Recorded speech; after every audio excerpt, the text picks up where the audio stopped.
Hello everyone, my name is Brendan Whitaker, but you probably know from the name of the channel. And starting first, I just want to say, ignore everything this man has done in the past. It doesn't matter.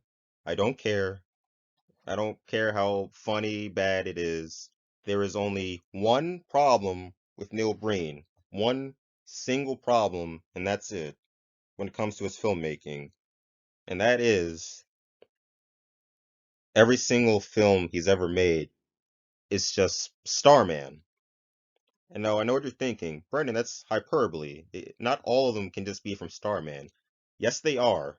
And this revelation I had, me being a John Carpenter fan, I will go over this just as fast as I can because there is a lot. So, starting off, what has he ripped off or copied, whatever word you want to use? It's just Starman. So let's just get into it.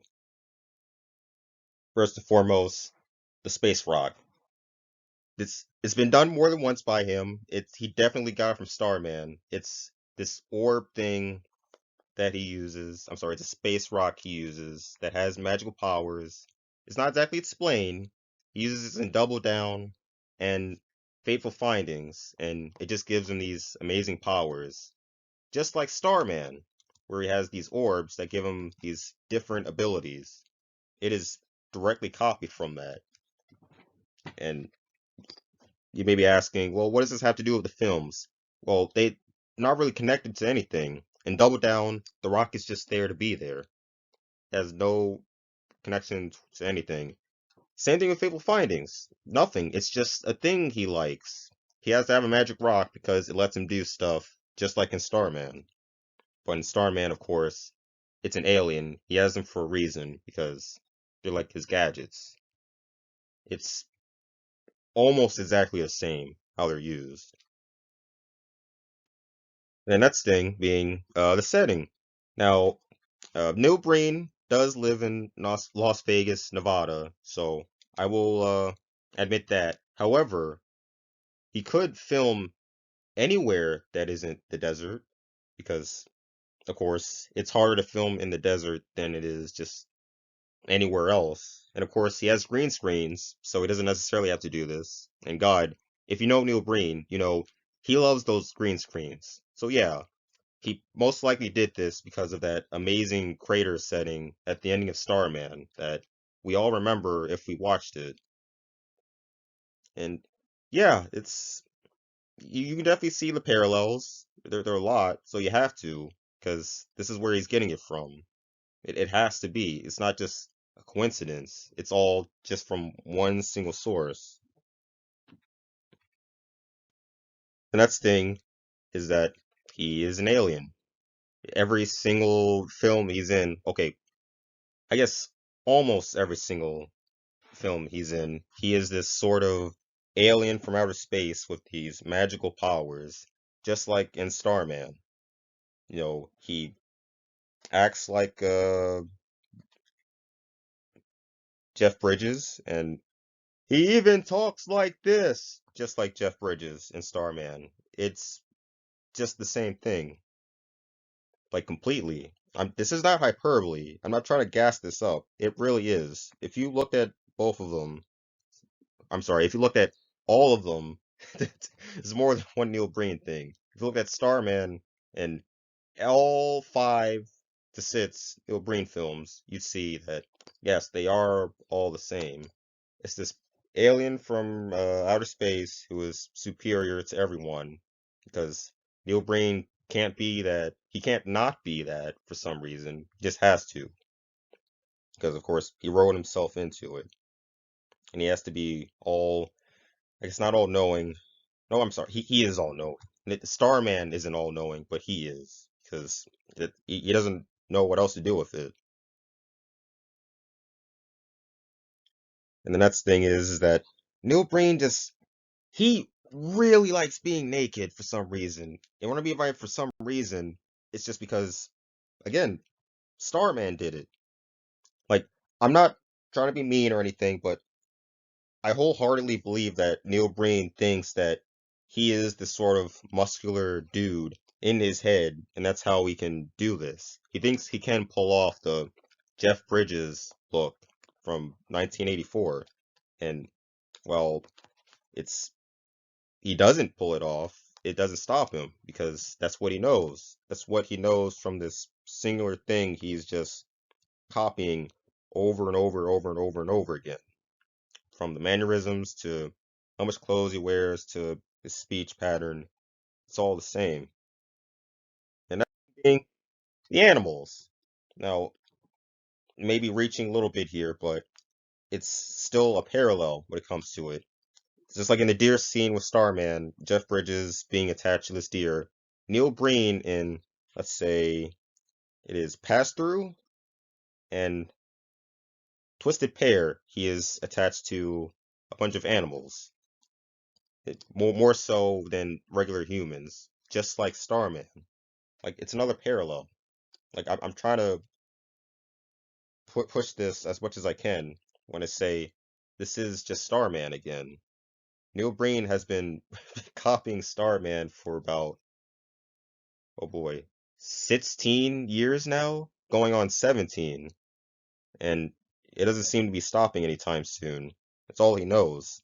You could make a prediction on what he's going to do in that film just by rewatching Starman, or just watching Starman.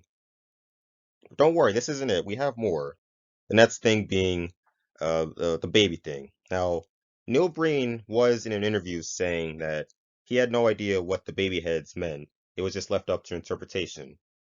I'm here to tell you that maybe, just maybe, Neil Breen got it from the baby scene from Starman, because it's another parallel, and even if Neil Breen doesn't notice it himself, he probably did get it from Starman, because we've already seen the other things. Why not? Why would it not make sense for him to get this from the baby scene from Starman? He's already an alien. He already has these magic rocks, so this would just pass. It would just pass. Because I mean, why wouldn't it? He doesn't. He already doesn't have an answer to where he got it from. So this is the only conclusion we can have. This is the only lead we have from I am here now. This is from I am here now. Just for full context. The next thing being the now this is the biggest one because it is the most obvious. Like it's probably even more obvious than the the space rock scene, the space rocks and the space orbs. It is the the goddamn teleporting scene in Fateful Findings and the force field scene in Starman. They're almost exactly the same. The only difference is the different powers they have. Jeff Bridges has the force field, Neil Breen has the teleport. It's both of them save the woman without them knowing because they're either passed out or they just have their eyes closed. And it's a very endearing scene for both. Like, if you watch Starman, you know what I'm talking about. And if you watch Neil Breen, maybe you know what I'm talking about. Like, maybe you were just laughing at it. Hopefully you do know, but most likely you're probably laughing at it. But I I I saw what it was. I saw what it was supposed to be, and that's how I connected the dots. Because again, it's just Starman.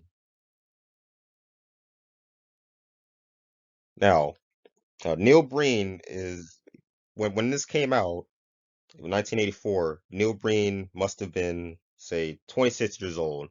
Now, I think that is a young enough age to have something stick with you for this long. Because, obviously he's not a kid when this came out. He was born a very long time ago, and that's fine. But I'm just saying, there is a chance that this single thing stuck with him so long, and now he's just cloning it over and over and over again, not knowing anything else. Like, like there is another thing he copied, and I don't exactly have footage of it because it's more of a scene than a picture, and it's the pregnancy scene from Starman. It's the ending of Starman where Jeff Bridges goes, I think you will have a child in 9 months. And in Double Down, No Brains Double Down, he says, I think I may have cured your daughter of cancer. It is played the exact same way it with the exact same mannerisms, the exact same speech by Neil Breen. It is the same scene. Now, of all this being said, what can we conclude other than all his films are Starman? Well, it's next thing, Tortured Cave Torture Crossing. How we can make the prediction that he will be an alien, which is obvious because it's a sequel. He will be all powerful. Now, he may have a space rock in it. It is a very big maybe, but it is a possibility. And in the end, he may save a woman with an amazing superpower. It might not look good because this is Neil Breen we're talking about, but he will still attempt to do it. It probably won't be in a desert because it seems that Neil Breen has gotten tired of that, but if it is, don't be surprised. That being said, Cave Torture Crossing, I'm sure he'll be fine with this since I am technically promoting his thing to a bunch of people. So, you're welcome, Neil Breen. That being said, I hope you liked this little deconstruction. Uh, Comment, subscribe. You can also find me on Rumble, Odyssey, Minds, and Locals. And until next time, take care.